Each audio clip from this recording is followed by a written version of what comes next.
The rejection happened under the harsh honesty of daylight, where nothing could hide and no shadow could soften the cruelty.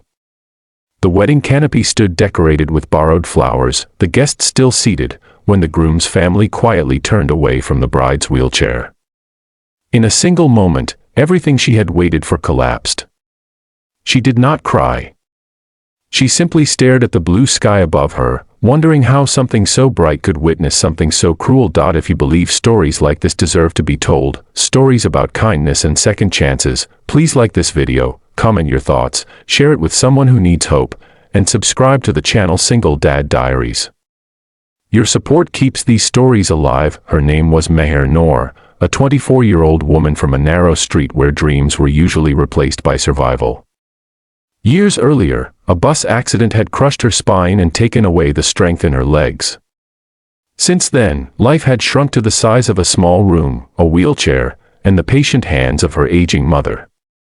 When the proposal had come from a distant cousin's connection, it felt like a miracle. Not love, but acceptance. Not romance, but dignity. Her mother sold her bangles, neighbors donated chairs, and Meher stitched her own wedding dress during long afternoons of sunlight pouring through a cracked window.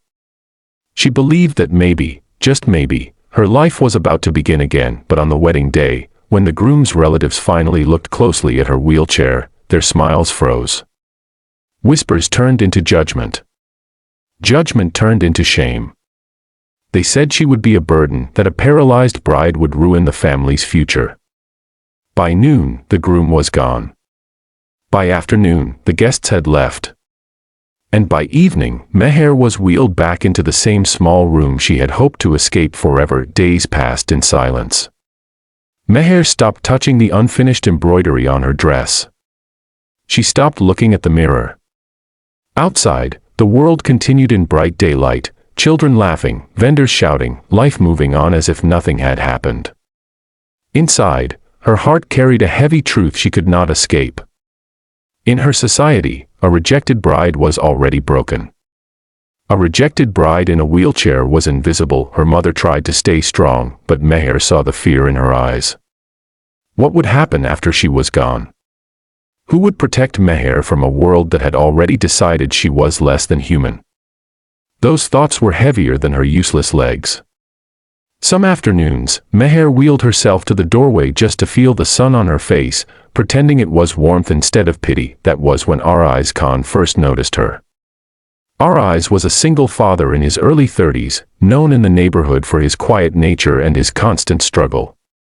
His wife had died during childbirth, leaving him alone with a baby daughter and a heart that never fully healed.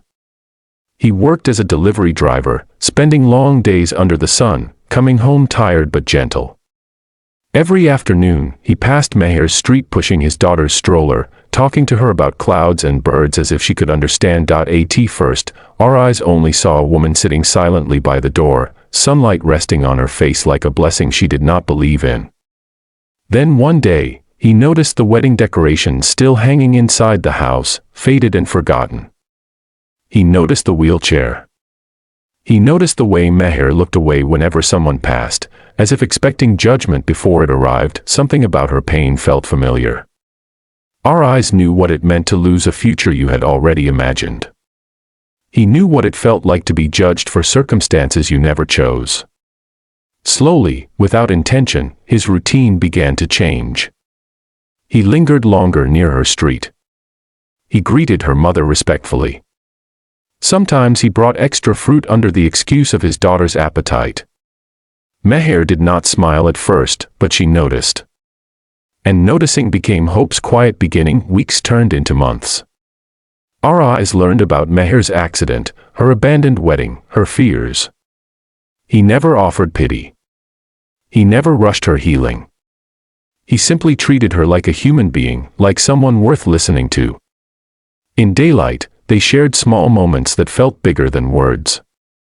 His daughter learned to clap her hands when she saw Meher. Meher learned to laugh again, softly at first, then freely. The neighborhood noticed too. People whispered again, but this time with confusion. Why was a widowed man spending time with a paralyzed woman? Why would he bring his child near her? They assumed it was charity. They assumed it would end. Our eyes let them assume.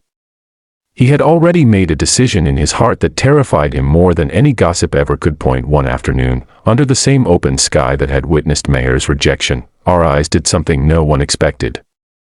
He arrived with his mother, carrying no gifts, no flowers, no performance. Only honesty.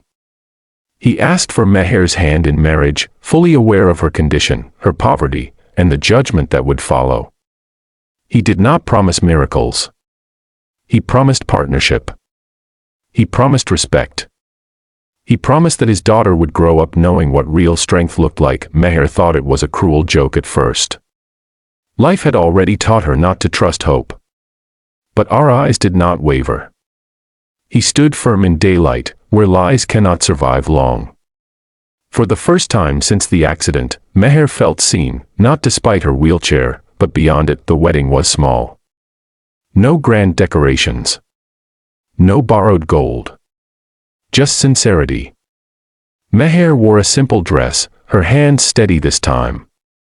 When she was wheeled beside Our Eyes, the sun shone brightly, as if refusing to let the world miss this moment. The same neighbors who once pitied her now stood silent, watching something powerful unfold. This was not a rescue story. This was a choice. And that made all the difference. Marriage did not erase Meher's paralysis. Life did not suddenly become easy. There were hard days, painful nights, and moments of doubt. But there was also laughter in daylight, shared meals, a child calling her mother without hesitation. Meher found purpose again, teaching neighborhood children from home, her confidence growing stronger than her legs ever were. Our Eyes found peace, not because life became perfect, but because love finally felt right. Just before this story ends, please take a moment and comment one word that describes how this story made you feel. Your words matter more than you know. Today, when Meher wheels herself into the sunlight, she no longer feels invisible. She feels chosen. And for those watching this story, remember this. Kindness does not always arrive loudly. Sometimes it comes quietly, pushing a stroller, stopping where others walked past, and doing the unthinkable simply because it is right. If this story touched your heart, please like, comment, and share it so more people can believe again.